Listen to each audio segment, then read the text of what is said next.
Hello అండి అందరికీ. నేను మీ Shabnas. Welcome back to my channel Shabnas things. చాలామంది ఇష్టంగా తినే పాల తాలికలు, పాలు విరగకుండా తాలికలు విరగకుండా ఎలా చేస్తారో సింపుల్గా చూపించబోతున్నాను. ఇది చేయడం నాకు కూడా రాదు, మా సిస్టర్ చేస్తుంటే నేను కూడా వీడియో పోస్ట్ చేద్దామని చెప్పి మీ అందరికీ చూపిద్దామని చెప్పి వీడియో షూట్ చేశాను.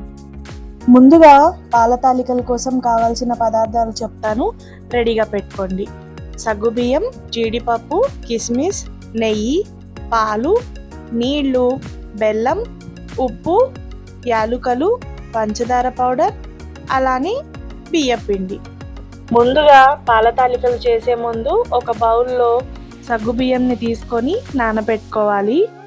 అలానే ఇంకొక బౌల్లో స్టవ్ మీద బెల్లంని తురుముకొని బెల్లంని కరిగించుకోవడానికి కొంచెం వాటర్ వేసుకొని స్టవ్ని సిమ్లో పెట్టి బెల్లంని కరిగించుకోండి. దాని తర్వాత మరొక స్టవ్ మీద ఇంకొక బౌల్లో కొంచెం వాటర్ తీసుకొని గోరువెచ్చగా నీళ్లను వేడి చేసుకోవాలి. ఇప్పుడు తాలికలు తయారు చేసుకోవడం కోసం బియ్య పిండిని కలుపుకోవాలి. ముందుగా కావాల్సినంత బియ్య పిండి తీసుకొని అందులో గోరువెచ్చగా నీళ్లను మనం వేడి చేసుకున్నాం కదా, మన చెయ్యి ఎంత వేడినైతే తట్టుకోగలుగుతుందో అంత వేడిగా నీళ్లనైతే వేడి చేసుకొని కొంచెం కొంచెంగా నీళ్లు కలుపుకుంటూ పిండిని కలుపుకోవాలి.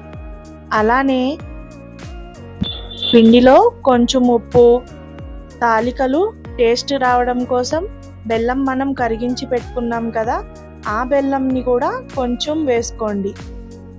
ఈ విధంగా ఉప్పు అలానే కరిగించుకున్న బెల్లం నీళ్లతోటి కొంచెం కొంచెంగా పిండిని మనం గులాబ్ జామ్ కోసం ఏ విధంగా సాఫ్ట్గా పిండిని కలుపుకుంటామో సేమ్ అదే విధంగా పిండిని సాఫ్ట్గా అయ్యేంత వరకు కలుపుకోవాలి.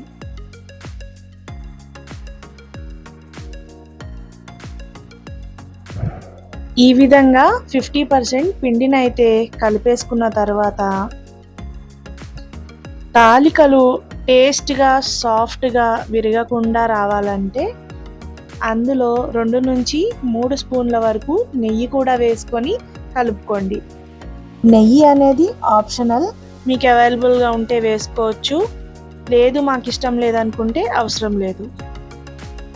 ఈ విధంగా పిండినైతే సాఫ్ట్గా కలుపుకొని పక్కన పెట్టేసుకోండి.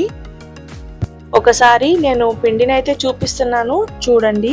చూసారు కదా, ఈ విధంగా సాఫ్ట్గా కలుపుకొని పక్కన పెట్టుకోండి.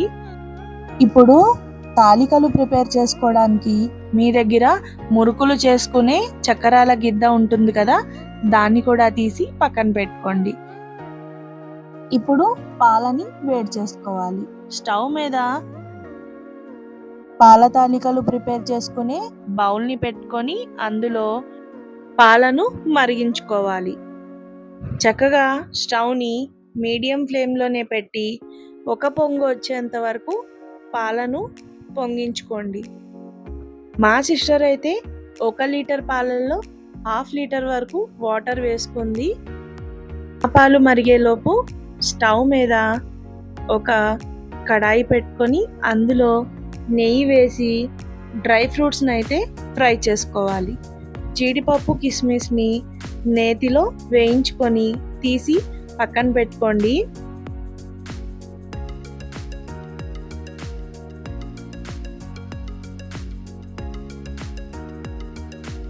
ఇప్పుడు చూడండి, పాలైతే మరిగిపోయాయి. ఒక పొంగు రావడానికి రెడీగా ఉన్నప్పుడే మనం పాలల్లో ముందుగా మనం నానబెట్టి పెట్టుకున్నాం కదా సగ్గుబియ్యం, ఆ సగ్గుబియ్యాన్ని వేసేసుకోవాలి.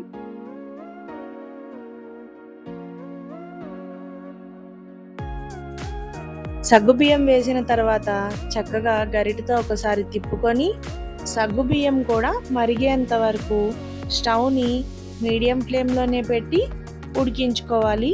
సగ్గుబియ్యం పాలల్లో మరిగిపోతే కనుక పైకి తేలుతాయి. సో సగ్గుబియ్యం పైకి తేలేంత వరకు మనం వెయిట్ చేయాలి. అంత ఇరుగ్గా వండుతున్నారు ఎందుకు, వేరే బౌల్లో వండొచ్చు కదా అని చెప్పి కామెంట్లు అయితే పెట్టకండి. తనకి ఏ ఫెస్టివల్ అయినా సరే అదే బౌల్లో పాయసం చేయడం అంటే సెంటిమెంట్ అంట. సో తను ఇదే బౌల్లో ప్రిపేర్ చేసింది. ఇక్కడ చూడండి, సగ్గుబియ్యం అయితే చక్కగా ఉడికి పైకి తేలి చక్కగా కనిపిస్తున్నాయి. ఇప్పుడు మనం తాలికలను కూడా ప్రిపేర్ చేసి పాలల్లో వేసుకోవాలి. పిండిని కలిపి మనం పక్కన పెట్టుకున్నాం కదా, సో మురుకులు చేసే చక్కెరాల గిద్దకి కొంచెం నెయ్యి అప్లై చేసి అందులో పిండిని స్టఫ్ చేసుకొని ఈ విధంగా స్లోగా ప్రెస్ చేసుకోవాలి.